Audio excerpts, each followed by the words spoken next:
If you can name a player more underrated than Rodrygo, please go to the comments section, give us your suggestion and arguments, and come back for the video.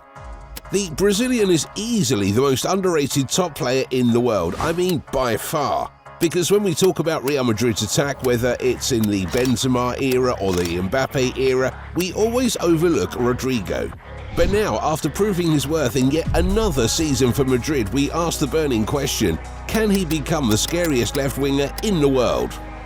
Yes, for Rodrygo, underestimation is nothing new. When he arrived at the Bernabeu in 2019, he was in the shadow of Vini Jr, Benzema and Eden Hazard. Eventually, the Belgian never really made an impact for Los Blancos, which paid dividends for Rodrygo as he had a more important role but never reached the level of respect that fans had for Vini and Benzi. Then Jude Bellingham came along and Rodrygo was once again pushed to the wall. He stole the show, but that wasn't the end of it. Things got even worse for him when Kylian Mbappé arrived at the Bernabeu. Everyone was talking about the massive attacking trio of Bellingham, Mbappé and Vinicius. The fans and media even dubbed them the BMW trio after the popular German car brand. During the pre-season, there was even an interesting photo from which Vini deliberately cut Rodrygo so he can upload him together with Jude and Mbappé. Of course, this in no way means that he hates Rodrygo or anything, but Vini just knows that his compatriot doesn't have the same PR. People want the flashiest things, and that's what sells the most, and in this case, Rodrygo just doesn't fit that narrative. Also, the PR is highest when there's an attacking trio, not a quartet. We've seen it with Messi, Suarez and Neymar, with Cristiano, Benzema and Bale, with Salah, Mane and Firmino. It's the trios that generate the most hype. And with all that's being spoken out, it's sad how everyone's forgotten the talent that Rodrygo possesses. The crucial goals on dozens of occasions since his arrival, the assists, the dribbles, the nutmegs, the back heels. But if you ask me, on a purely footballing level, Rodrygo is not far off Vinicius, but still, he doesn't get the same hype. Let me give you an example. Last season, Rodrygo finished with 25 goal contributions, not great but not bad either. Vini, on the other hand, had 35. Yes, the difference of 10 involvements is noticeable, but not out of this world. But when it comes to individual accolades, Vinicius has been the favourite to win the Ballon d'Or since the final whistle of the Champions League final, and was the overwhelming favourite right up until the day of the ceremony.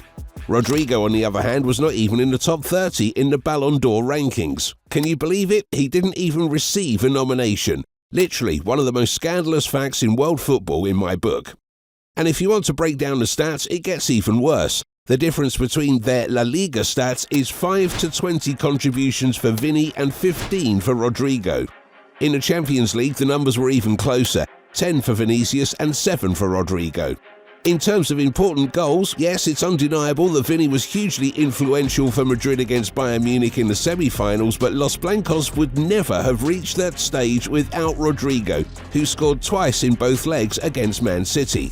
All in all, that was Vini's Champions League campaign, I agree, but no one can convince me that the difference in their performances is not worth 30 places in the Ballon d'Or ranking. And if we're talking about his impact in great moments, don't forget the brace against Man City in 2022, the goal and the assist against Barcelona in the 2024 Super Cup final, the brace against Chelsea in the 2023 Champions League quarter-finals, the goal after that fabulous Trivela assist from Luka Modric again versus Chelsea. And more, and more. And by the way, when we're comparing the impact of Vini and Rodrygo in their careers, let me remind you that Rodrygo still has more goals for Brazil than Vinicius. Let that sink in. And now that we've handed Rodrygo a few points and recalled the most important moments in a Real Madrid shirt, let's talk about his 2024-25. As we said, Mbappé had arrived and the situation remains the same. Rodrygo is still criminally underrated. However, there is one important thing to note. The Brazilian is shifting into a different gear. He is currently Real Madrid's most informed player with 7 goals and 2 assists in 2025. Mbappé is a close second with 8 goals and no assists this year. This, by the way, is another example of the difference in their games. Rodrygo plays for the team. He excels when he can communicate with his teammates, play 1-2s, combine in tight spaces, and be the one who creates. Mbappé, on the other hand, is the consumer type of striker. He does best when the creators behind him are doing well. It's no surprise that the best years of his career came when he was playing alongside Messi and Neymar at PSG, literally two of the best playmakers in football history. By the way, if you like the video so far, subscribe so you never miss any of our uploads in the future. So yes, Rodrygo has been in fantastic form, but the important thing is that 5 of those 9 contributions have come on the left, his preferred position. In the games against Las Palmas, Real Madrid and Brest, Vinicius was suspended and Rodrygo played on the left. And well, you could say he enjoyed it. He played with a smile on his face and had one of his best games in a Real Madrid shirt. Yes, the opposition aren't quite as respectful, but the fact remains that the former Santos man has been fabulous. Just look at his opening goal against Brest. He picked up the ball on the left, beat his marker, put the ball on his left foot and unleashed a brilliant diagonal shot into the bottom corner. All in all, we wouldn't be too far off the mark if we said that Rodrygo is actually Real Madrid's most all-round player. Yes, he can't dribble as well as Vinicius, can't shoot as well as Mbappé and doesn't have the physique of Jude, but in terms of overall qualities, he certainly has everything in his game. For example, Vini is pretty bad in the air, while Mbappé is not very good in tight spaces. Realistically, of all the Real Madrid players at the moment, only Valverde and Jude can match Rodrygo in versatility, but the Brazilian is the better dribbler of the two, so you get the idea. And to really prove that Rodrygo is one of the best playmaking wide players in the world, let's see how he compares to other players in his position. He's in the 99th percentile in pass completion, having completed 86.8% of his passes this season. By comparison, his direct rival on the left, Vini Jr, has a shocking 40% pass completion rate, which puts him well below the 30th percentile of all wingers in Europe's top 5 leagues. Rodrygo also ranks high in terms of progressive carries and touches in the box, 85th and 86th percentile respectively.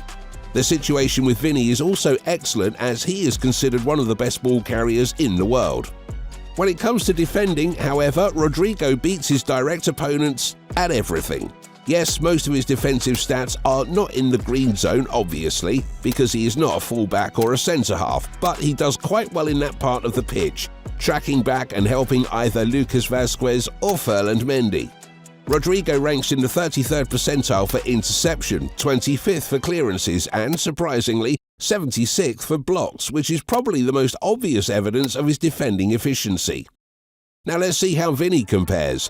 20th percentile for blocks and a diabolical 2nd for interceptions and 1st for clearances. I mean, you just have the facts in front of you. Rodrygo may not be the fastest winger in the world or the most skillful or the best shooter, but he is efficient, versatile and could literally play in several positions in attack.